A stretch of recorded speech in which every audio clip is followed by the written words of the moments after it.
Hello guys, kamin chu hila Buonga hin. Tuna kahin say nom chu hile. Ai. Say masangwin. Mi tam ta in video hi avia ji win na hi jing jong le subscribe bol ji po.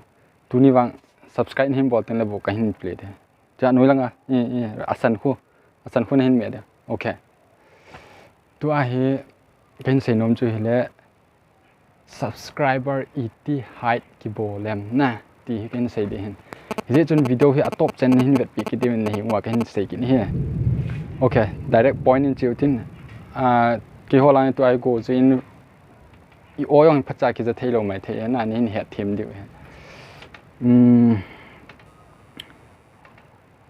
Okay, say bang wa chun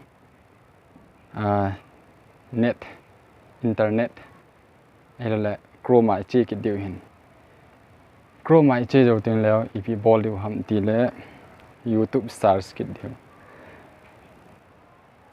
Then a phone to landscape mana dei na koi the dei dana na koi the na. Landscape mai koi la vet no min.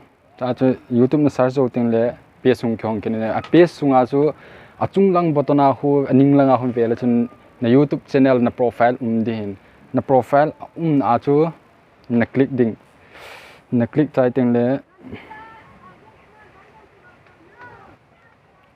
na click chai YouTube studio direct pa ho ta ho na me de na your YouTube studio ho na me ding na me chai teng le pe sung kyong de hin network hoi lo jen go ju de je en na network ya hoi thei pon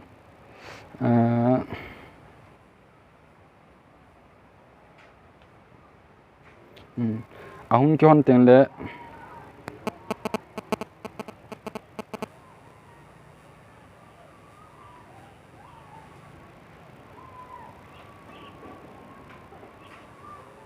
na page hum konte aning khat langa na profile anoi lang hon chil setting mai ha setting khat extra ma cha setting a hon che jo ten leo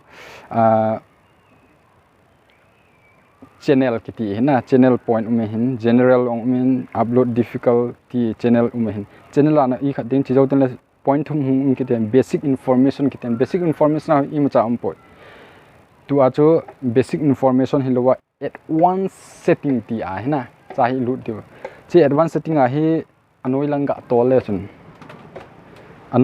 tole chun display the number of people subscriber to my channel ti kiti mehin chi hi na click nga hi le subscriber chu koim chan amu lo tai display the number of subscriber koim chan amu thei lo tai na subscribe nang le na ki mu de he chi chu he subscriber height done.